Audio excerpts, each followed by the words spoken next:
Hello officers.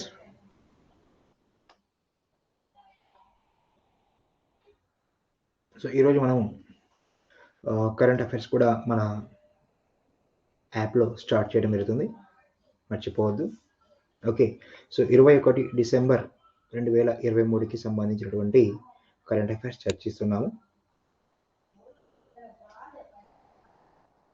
So మొదటి అంశం ఏమిటంటే, ఒడిషా ముఖ్యమంత్రి నవీన్ పట్నాయక్ గారు కళింగ స్టేడియంలో భారతదేశంలోనే అతిపెద్ద అత్యాధునిక స్పోర్ట్స్ సైన్స్ సెంటర్ను ప్రారంభించారు. ఓకే, సో భారతదేశం యొక్క మొట్టమొదటి వ్యక్తిగత ఒలింపిక్ బంగారు పతక విజేత అయినటువంటి అభినవ్ బింద్రా భాగస్వామ్యంతో ఈ కేంద్రం స్థాపించబడింది.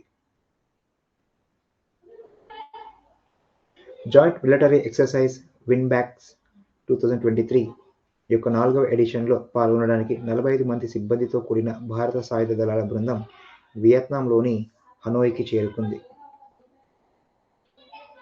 ఢిల్లీ విశ్వవిద్యాలయం QS వరల్డ్ యూనివర్సిటీ ర్యాంకింగ్స్లో అత్యంత స్థిరమైన భారతీయ ఇన్స్టిట్యూట్గా గుర్తింపు పొందింది. సో ప్రపంచవ్యాప్తంగా 220వ స్థానంలో ఉంది అని చెప్పుకోవచ్చు.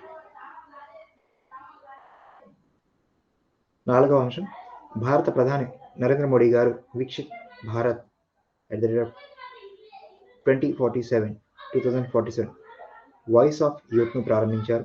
సో వికసిత్ భారత్ 2027 యొక్క విజన్కు తమ వంతు సహకారం అందించడానికి భారతదేశంలోని యువకులకు వేదికను అందించడం ఈ చొరవ యొక్క లక్ష్యం అని చెప్పుకోవచ్చు.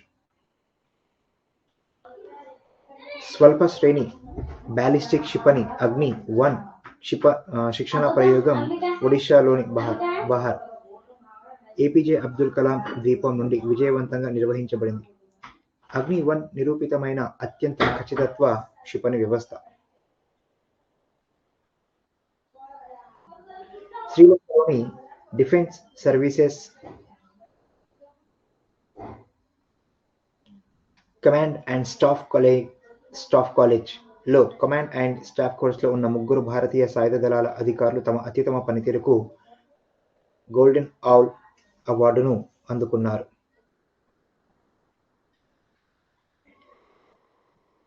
సో ఆస్ట్రేలియా వారి 6వ ICC క్రికెట్ ప్రపంచ కప్ టైటిల్ను గెలుచుకోవడంలో పేలుడు సెంచరీని కొట్టినటువంటి Australia batter Travis Head November 2023 కొరకు ICC పురుషుల ప్లేయర్ ఆఫ్ ది మంత్గా ఎంపికయ్యాడు. బంగ్లాదేశ్ స్పిన్నర్ నహీద్ అఖ్తర్కు ICC మహిళా player of the month award లభించింది.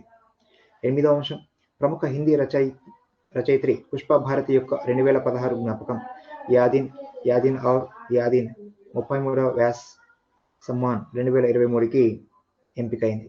ఎంపిక చేసిన సంవత్సరానికి ముందు 10 సంవత్సరాల వ్యవధిలో ప్రచురించబడిన ఏ భారతీయ పౌరుడి యొక్క అత్యుత్తమ హిందీ సాహిత్య రచనకు వ్యాస్ సమ్మాన్ అందించబడుతుంది. ఇది 1991లో స్థాపించబడింది. యునైటెడ్ అరబ్ ఎమిరేట్స్కు చెందిన Mohammed Al Ramsi world radio communication conference 2023 చైర్మన్గా నియమితులయ్యారు. Defence research and development organisation 25 కిలోమీటర్ల పరిధిలో ఏకకాలంలో 4 వైమానిక లక్ష్యాలను ఛేదించగల ఆకాశ్ క్షిపణి వ్యవస్థ సామర్థ్యాన్ని భారతదేశం ప్రదర్శించిందని ప్రకటించింది. ఒకే ఫైరింగ్ యూనిట్ని ఉపయోగించి అటువంటి సామర్థ్యాన్ని కలిగి ఉన్న మొదటి దేశం భారతదేశం.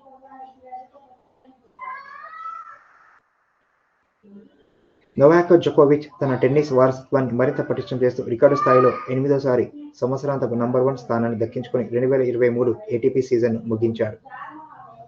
81 ఏళ్ల భారతీయ సంతతికి చెందిన రచయిత్రి మీరా చాంద్ 3 సింగపూర్ వాసులు నగర రాష్ట్రం యొక్క అత్యంత ప్రతిష్టాత్మక కళా పురస్కారమైన కల్చరల్ మెడలియన్ను ప్రదానం చేశారు. ప్రధాని నరేంద్ర మోడీ గారు హాజరైన వేడుకలో రాజస్థాన్ ముఖ్యమంత్రిగా మొదటిసారి ఎమ్మెల్యే భజన్ లాల్ శర్మ గారు ప్రమాణ స్వీకారం చేశారు. ఇండస్ ఇండ్ బ్యాంక్ తన ఇండస్ సాలిటైర్ ప్రోగ్రామ్ను ప్రారంభించినట్లు ప్రకటించింది. ఇది వజ్రాల పరిశ్రమ కోసం కమ్యూనిటీ బ్యాంకింగ్ చొరవను నిశ్చితంగా రూపొందించింది. ఆంధ్రప్రదేశ్లోని విశాఖపట్నంలోని కంబాలకొండ వన్యప్రాణుల అభయారణ్యం అంచున ఉన్న తూర్పు కనుమల జీవ వైవిధ్య కేంద్రంలో మొట్టమొదటిసారిగా ప్రకృతి వివరణ కేంద్రం ప్రారంభించబడింది. ఓకే, సో వీటికి సంబంధించి ఒకసారి నోట్స్ చూద్దాం ఆఫీసర్స్.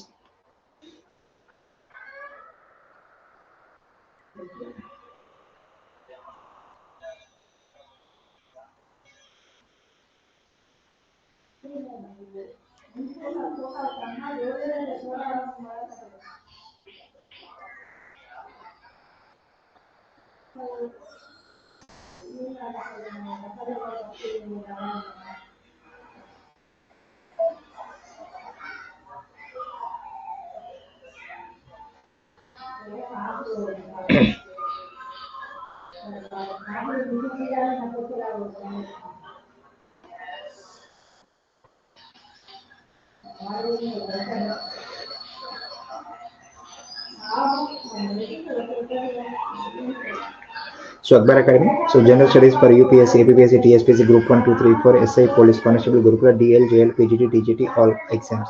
So only 199 rupees అందించి జరుగుతుంది 2000 course. Okay, so 1 year validity Hari up. So December 14-12-2020 నుంచి క్లాసులు స్టార్ట్ అయ్యాయి. సో మొదటి పాయింట్, ఒడిశా ముఖ్యమంత్రి నవీన్ పట్నాయక్ గారు ఇక్కడి కళింగ స్టేడియంలో భారతదేశంలోని అతిపెద్ద అత్యాధునిక స్పోర్ట్స్ సైన్స్ సెంటర్ను ప్రారంభించారు.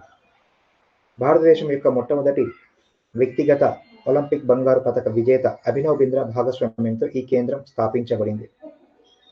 Joint military exercise win backs 2023 యొక్క 4వ ఎడిషన్లో పాల్గొనడానికి 45 మంది సిబ్బందితో కూడిన భారత సాయుధ దళాల బృందం వియత్నాంలోని హనోయికి చేరుకుంది. ఢిల్లీ విశ్వవిద్యాలయం యుఎస్ వరల్డ్ యూనివర్సిటీ ర్యాంకింగ్స్లో అత్యంత స్థిరమైన భారతీయ ఇన్స్టిట్యూట్గా గుర్తింపు పొందింది. భారత ప్రధాని నరేంద్ర మోడీ గారు వికసిత్ భారత్ 2047ని వాయిస్ ఆఫ్ యూత్ను ప్రారంభించారు. వికసిత్ భారత్ 2027 యొక్క విజన్కు తమ వంతు సహకారం అందించడానికి భారతదేశంలోని యువకులకు వేదికను అందించడం ఈ చొరవ లక్ష్యం. స్వల్ప శ్రేణి బాలిస్టిక్ క్షిపణి అగ్ని-1 శిక్షణ ప్రయోగం ఒడిశాలోని ఏపీజే అబ్దుల్ కలాం ద్వీపం నుండి విజయవంతంగా నిర్వహించబడింది. అగ్ని-1 నిరూపితమైన అత్యంత ఖచ్చితత్వ క్షిపణి వ్యవస్థ. శ్రీలంకలోని defence services command and staff college command and staff కోర్సులో ఉన్న 3 భారతీయ సాయుధ దళాల అధికారులు తమ అత్యుత్తమ పనితీరుకు గోల్డెన్ ఔల్ అవార్డును అందుకున్నారు. ఆస్ట్రేలియా వారి 6వ ఐసీసీ క్రికెట్ ప్రపంచ కప్ టైటిల్ని గెలుచుకోవడంలో పేలుడు సెంచరీని కొట్టినటువంటి Australia batter Travis Head November 2023కు ఐసీసీ పురుషుల ప్లేయర్ ఆఫ్ ది మంత్గా ఎంపికయ్యారు. బంగ్లాదేశ్ స్పిన్నర్ నహీదా అఖ్తర్కు ఐసీసీ మహిళా player of the month award లభించింది. ప్రముఖ హిందీ రచయిత్రి పుష్పభారతి యొక్క 2016 జ్ఞాపకం యాదీన్ ఔర్ యాదీన్ 33వ వ్యాస్ సమ్మాన్ 2023కి ఎంపికైంది. ఎంపిక చేసిన సంవత్సరానికి ముందు 10 సంవత్సరాల వ్యవధిలో ప్రచురించబడిన ఏ భారతీయ పౌరుడి యొక్క అత్యుత్తమ హిందీ సాహిత్య రచనకు వ్యాస్ సమ్మాన్ అందించబడుతుంది. ఇది 1991లో స్థాపించబడింది. యునైటెడ్ అరబ్ ఎమిరేట్స్ కు చెందిన Mohammed Al Ramsi world radio communications conference 2023 chairman గా నియమితులయ్యారు. Defence research and development organisation 25 కిలోమీటర్ల పరిధిలో ఏకకాలంలో 4 వైమానిక లక్ష్యాలను ఛేదించగల ఆకాశ్ క్షిపణి వ్యవస్థ సామర్థ్యాన్ని భారతదేశం ప్రదర్శించిందని ప్రకటించింది. ఒకే ఫైరింగ్ యూనిట్ ని ఉపయోగించి అటువంటి సామర్థ్యాన్ని కలిగి ఉన్న మొదటి దేశం భారతదేశం.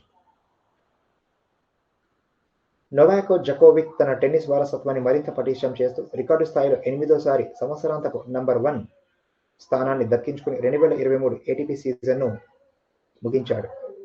81 ఏళ్ల భారతీయ సంతతికి చెందిన రచయిత్రి మీరా చాంద్ 3 సింగపూర్ వాసులు నగర రాష్ట్రం యొక్క అత్యంత ప్రతిష్టాత్మకమైన కళా పురస్కారం అయినటువంటి కల్చరల్ మెడలియన్ను ప్రదానం చేశారు. ప్రధాని నరేంద్ర మోడీ హాజరైన వేడుకల్లో రాజస్థాన్ ముఖ్యమంత్రిగా మొదటిసారి ఎమ్మెల్యే భజన్ లాల్ శర్మ ప్రమాణ స్వీకారం చేశారు. ఇండస్ ఇన్ బ్యాంక్ తన ఇండస్ సాలిటైర్ ప్రోగ్రామ్ను ప్రారంభించినట్లు ప్రకటించింది. ఇది వజ్రాల పరిశ్రమ కోసం కమ్యూనిటీ బ్యాంకింగ్ చొరవను నిశ్చితంగా రూపొందించింది. ఆంధ్రప్రదేశ్లోని విశాఖపట్నంలోని కంబాలకొండ వన్యప్రాణుల అభయారణ్యం అంచనా ఉన్న తూర్పు కనుమల మధ్య జీవ వైవిధ్య కేంద్రంలో మొట్టమొదటిసారిగా ప్రకృతి వివరణ కేంద్రం ప్రారంభించబడింది. సో ఇదండి ముఖ్యంగా చెప్పుకోవాల్సినటువంటి అంశాలు. ఆ తర్వాత 10:15కి ఇంగ్లీష్ మీడియంలో కూడా క్లాస్ ఉంటుంది. ఖచ్చితంగా హాజరవ్వండి. Thank you very much officers, all the best.